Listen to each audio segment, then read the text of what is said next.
We are looking at how to pronounce the letter E with two dots on top of it, or what it's called in English a diaeresis.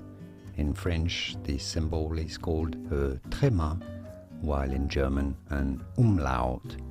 The question is, how do you pronounce it?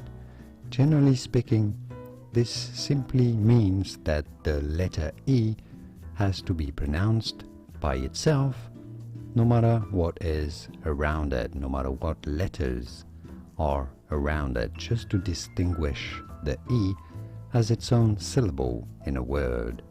When that's the case, it's going to be pronounced like the E in the word bet, as in the sound eh.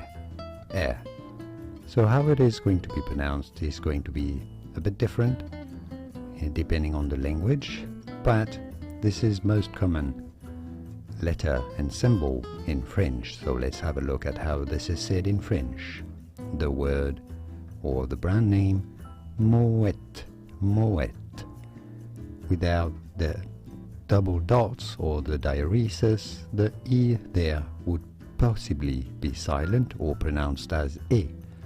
You could say Moet, but no, you have to pronounce it separately, so Moet. Another example is in the word Noël.